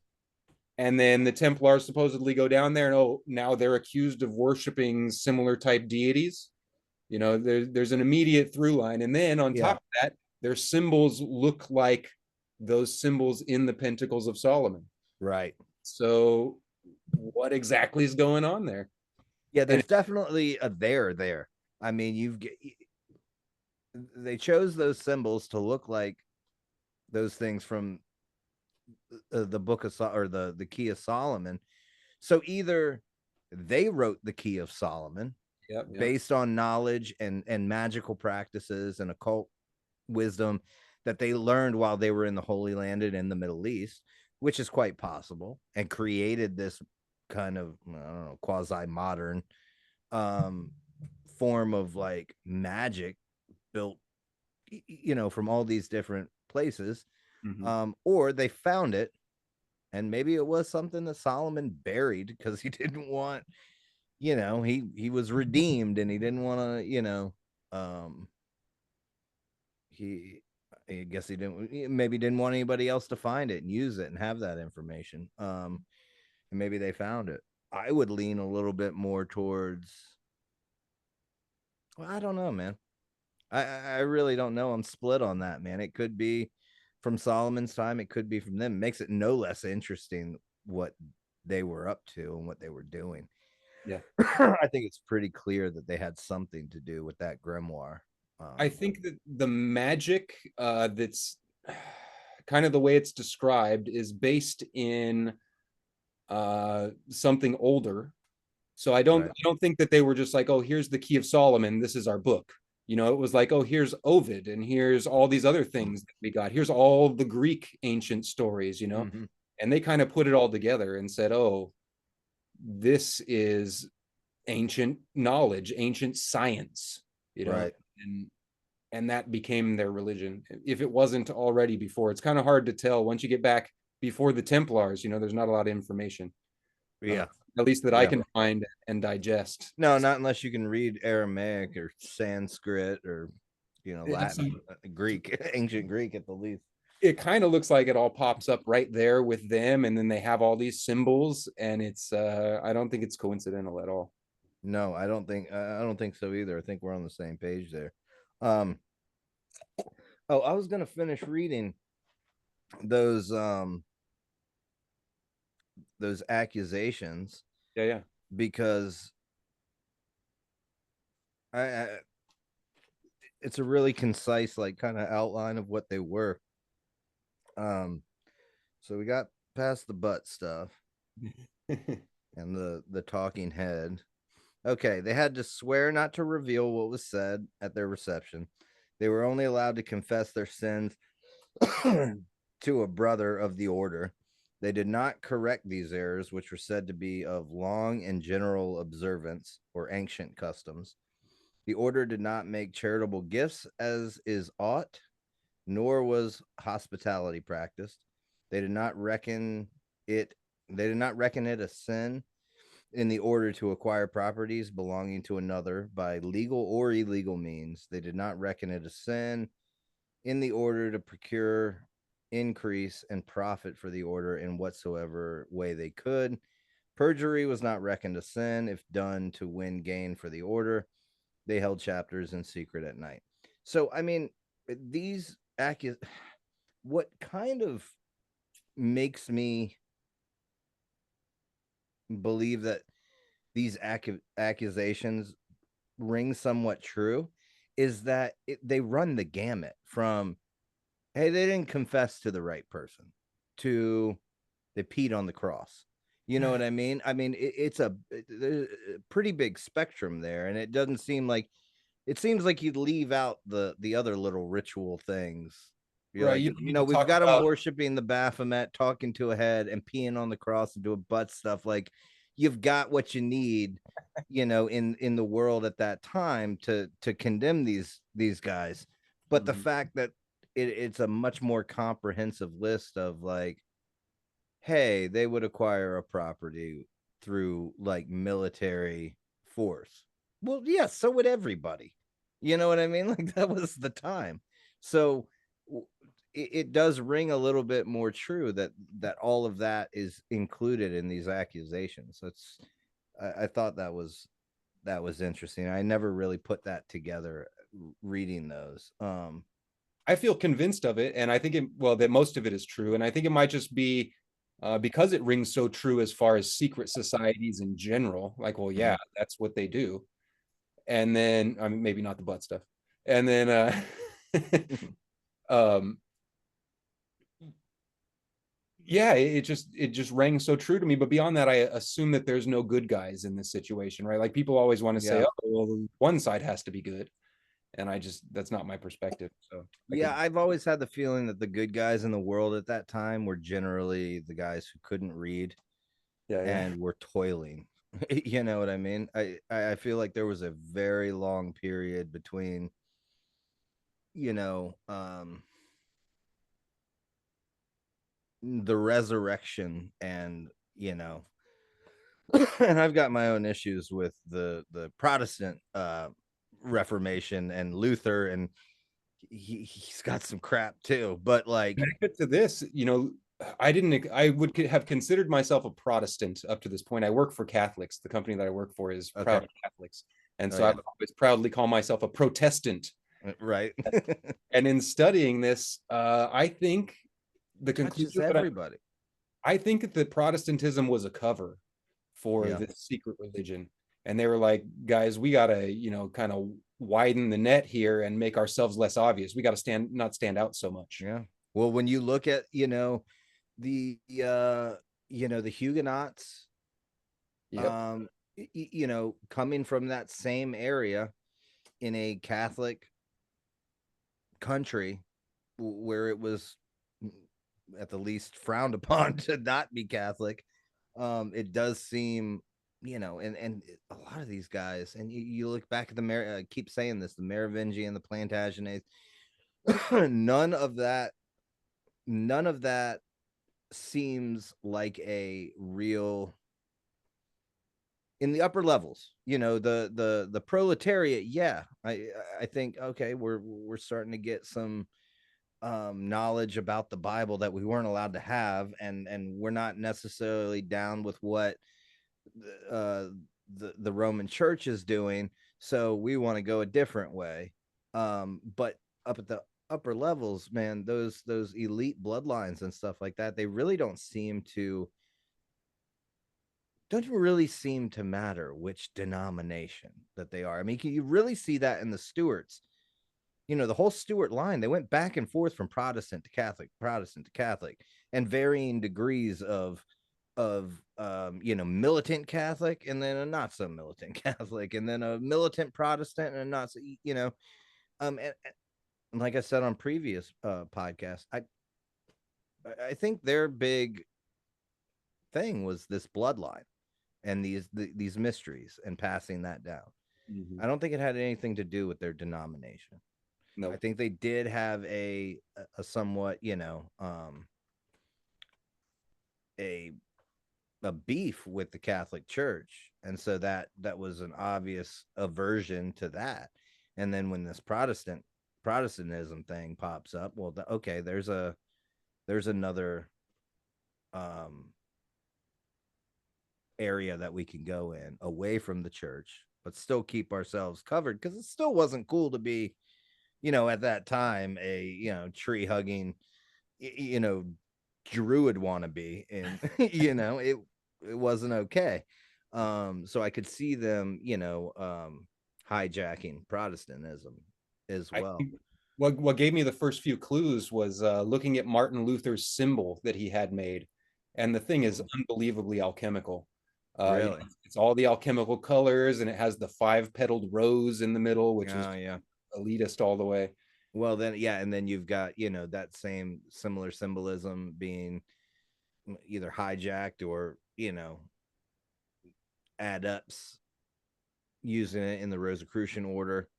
Yep. Um, So Luther's symbol is the exact same symbol as it's the exact same flower as the Rosicrucian mhm. flower, that stylized heraldic flower. Yep. And not only that, it's surrounded by a band, a golden band, and he says that represents eternity. So we're getting right back to the golden age, and those And that ideas Ouroboros. that are mixed up in alchemy and the secret religion of the elites of Europe. Another thing I wanted to talk to you about, and you let me know if you got to get, because Oh, I'm good. okay, because I'll talk Yeah, forever, and then we can start to begin to think about wrapping it up. sure. But this 1314 poem by Gervais Debut, Yeah, yeah. Les Romans du Favel. I think I've nailed that, by the way. Hey, you got the French last name. I think I have. I think I have the poem. This started off God Save Me. Yep, yep. Okay, so this was a poem basically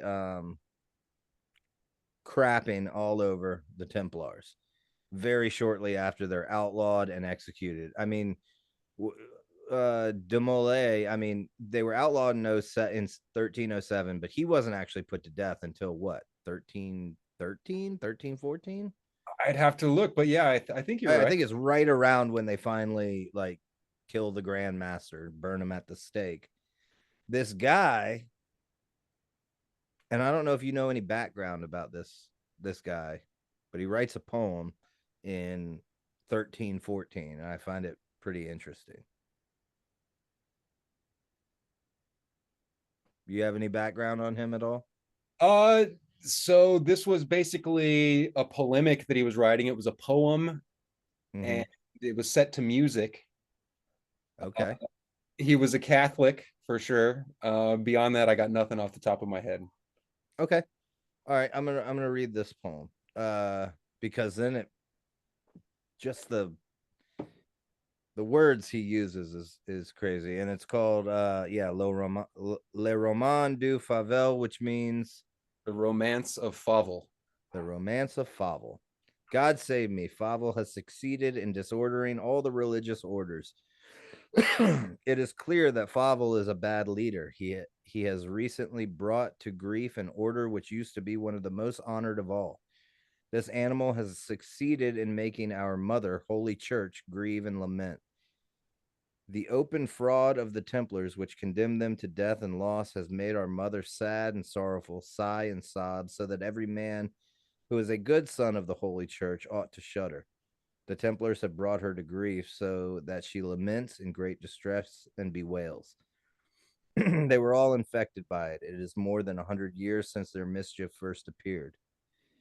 Between them, they have made an order which is so foul, vile, and horrible that it is hideous to speak about.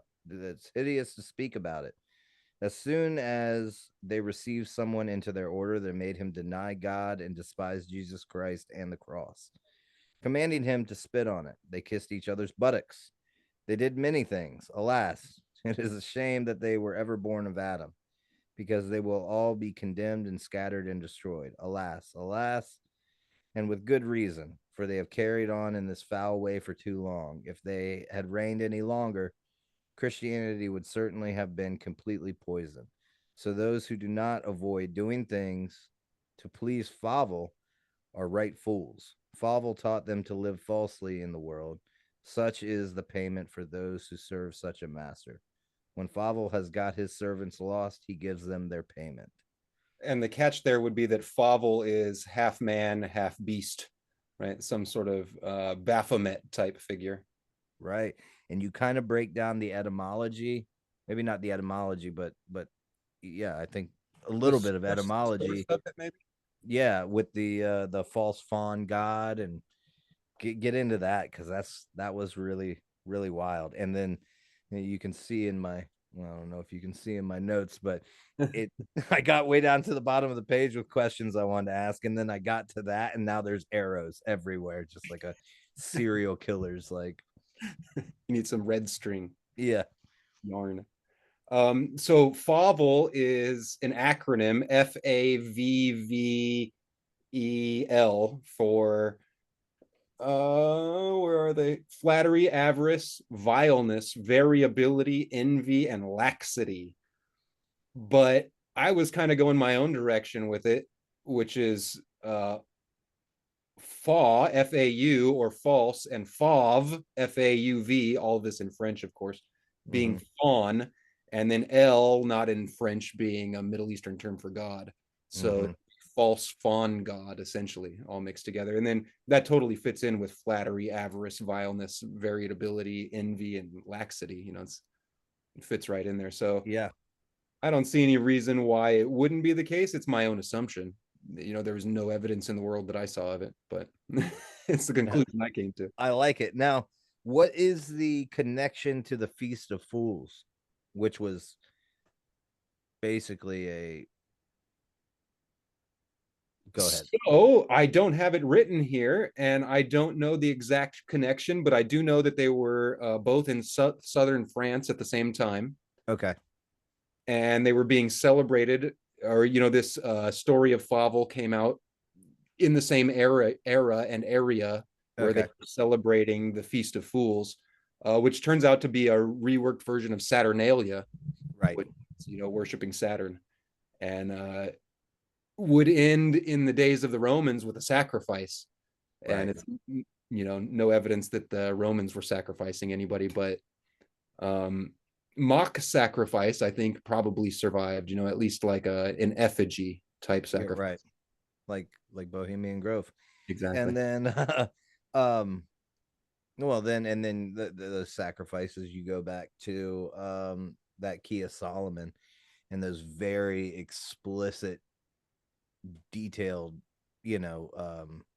processes of how to summon and control these demons using these seals, and then also these processes of slitting the victim. I mean, they literally refer in the Key of Solomon as slitting the victim's throat, and these seals and sprinkling the blood. I mean, it's gnarly. Very. And then the connection of Fauvel with the Baphomet, I found that really interesting too. So I don't know that I directly connect it in what I'm writing. It's just kind of obvious, right? Yeah. We'll talk about the because it goes up to oh man, here's where my arrows get started. The adored cat, the adored an idol, they did not correct errors and observe them for a long time. My arrows might be pointing to the wrong place. Hold on one second. So I think maybe where you're trying to go is that Fauvel was a donkey with a man. There we go. And so when you take it back to Solomon and try to say, well, what were the spirits that Solomon's wives were venerating on these hilltops with child sacrifice? And it turns out one of them is a king and queen named Adramelech and Anamelech. And they're represented as humans with donkey heads, or ass heads, or whatever you want to call it. Right. And they were the ones that they were burning their children to. And, the Bible makes it very clear. That's another thing I appreciate about the Bible is they don't mince words on occasions like this. It's like, oh yeah, our great King Solomon, he was sacrificing children. Yeah. To the Babylonian sun god, Adramelech. Yeah. Related to Baal and Molech. Again, Adonis. Adonis. Again, this overlapping of pantheons. And they were that those specific deities required child sacrifice. Absolutely. Adonis was the child sacrifice, actually.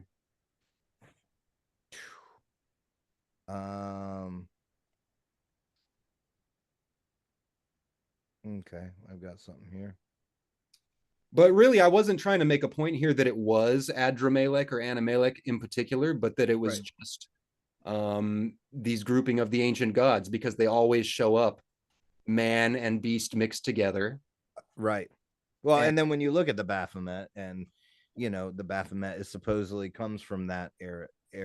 It's not a big jump from a human body and an ass head to a human body and a goat head. Mhm. And you start looking at these different pantheons and their gods of the underworld and whatnot, and you've got antlers, you've got bull horns, you've got ass heads, you've got goat heads, you've got, all connected to a human body. So then uh, I was asking myself, what's the point? Like yeah. what's kind of the secret knowledge behind it? And that again brings us back to the golden age, which is mixtures. I think it's all Mm-hmm. about this mixing of things together, like it said in the book of Enoch. They came down and they mixed everything together, and that was essentially what caused the flood, right? That's why God said, hey man, you're destroying my earth. Yep. Interestingly, in the book of Revelation, it says that God comes back next time and destroys the earth with fire, to destroy the people that are destroying his earth, is the way that it's described. Mm. Yeah. Something to look forward to. Yeah. And I think ultimately that's mixing, man. That gets into Yeah. the vaccine, and Yeah. the conspiracies behind Genetic manipulation, DNA manipulation. Then you mod- look towards Epstein and his, saving like gallons of his seed and like creating this possible breeding program. And yeah, it goes deep, man. And it goes, you take it from literally the 2020s all the way back to those Nephilim, little g gods you know, mixing. I mean, that's where, they're talking about, what is it? Uh, chimeras. chimeras.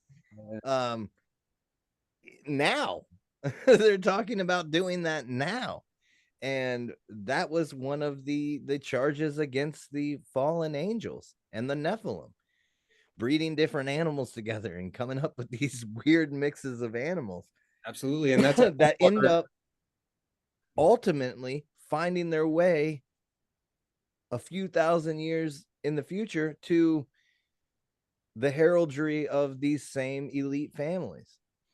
These different weird griffins and minotaurs and things like that, they all find their way um onto the shields and the heraldry of these families. And where do they come from? Where were they first talked about first? These eagles with lions heads, or vice versa. Well, they were talked about in the Bible early on as abomination, yeah. the Nephilim and the fallen angels created. And then all of a sudden, this, divine right of kings dudes are putting them all over their family crest. Why? What's the point of that? Yeah. Why? Yeah. Golden age, elite bloodline, Francis Bacon, Shakespeare didn't do it. Makes your head spin, man. It's wild, dude. I'll give you two things. I'll give Yeah. you a quote from the occultist Michael Mayer, kind Okay. of about bringing this golden age into fruition, and what I think maybe Bacon was working with, as sort of like in a you know the idea of you mold it slowly into your own image. What's that? There's another secret society that does that. Oh, I can't remember the name of them. They're hammering a like a turtle or something, or their symbol's a turtle. Oh, I don't know. They're from like the 1900s. There's so many, man. Oh, I can't remember off Because the top. all of those really early different arms were all mostly just The fight. Fabian socialists. Oh yeah, the Fabian Society. Yeah, They have, wolves in sheep's clothing.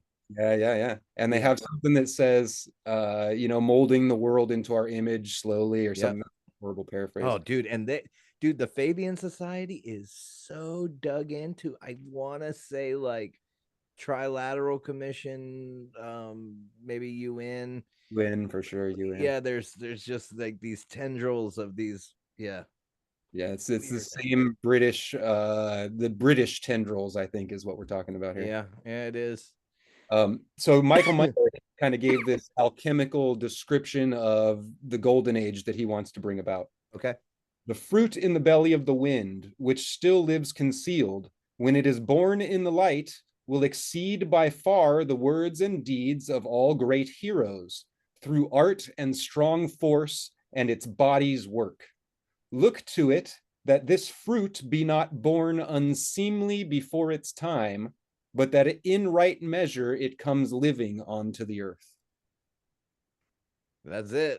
That's the new Atlantis, man. I think that's what they're going for. Yeah, yeah. I think that's what they did. I think they've been pretty successful all the way back to 1607. Yeah, making America that. yeah, yeah. They got a good enough foothold here that they're you know, we are the base camp for the that new world order, that one world government. I think it's going to come out of here. I don't think we'll be the. I think we're going to be a blip, but We might be the burnt down phoenix to see something rise out of its ashes. mm-hmm. Well, man, I can't tell you how fun this was, man. Anytime, dude, you get some more chapters made, send them to me. We'll do another one, man. For sure. Like for sure. You've got really good information. Like I said, man, I've been reading along this line and looking for somebody to hit all those points that I love, from Templars to Bacon to the Nephilim and all that stuff. That's why Robert put us together. He was like, "Oh man, yeah, you got to talk to this guy. Stop sending me your stuff." No, dude, he was stoked. He was like, "You got," and he's been sending me follow-up stuff. He's like, "Hey, he nailed this whole Plantagenet thing." He's like, "You gotta," So I'm like, "Oh yeah, we gotta have him on, dude." Yeah, I'm stoked. Anything you wanna plug? Are you putting any of this stuff up as like essays anywhere or anything? Man, I have no social media presence whatsoever. In 2015, I think my last Facebook post was, "I'm tired of creating my FBI profile for free." And I bowed out. I was gone. That's great. So Well, you ought to look into what like a Substack or something like that, like Robert uses, man. Absolutely. Because a lot of this stuff in bite-sized like chunks, yeah, people would really get a lot out of. Thinking about it. I'm wondering if I need to have it finished first before I do that, because it's gone places that I didn't expect it to go. Yeah, well, I mean, maybe it also might be a risk. Well, I guess you can always like kind of copyright it by just emailing it to yourself, but yeah, it should be hear that much. I've been thinking about giving it away for free, kind of like on a value for value thing or something. I'll tell you what, dude. I mean, I'm nobody. I don't know. I don't know my ass from a hole in the ground, but what I read is as quality as anything I've read on this subject. The flow, the way it flows and the way you go, a lot of times you're reading, gosh, it feels like you're reading like the entire mythology of a culture before you get to the meat of what does this mean, and the way you're able to like jump back and forth and explain where you're going and why you just shared that piece of literature, and like I really like the way it's chunked up like that. Thank you. Really, really helps. So, well, man, I can't thank you enough for coming on. Awesome show. Thanks for having me. 2 hours. Yeah, that's good, right? So, yeah, it's great. I love it. So yeah, you crushed it, man. Thank you, sir. Jordan Ramey, guys, look out for his book, which will come at some point in the future. I can't wait.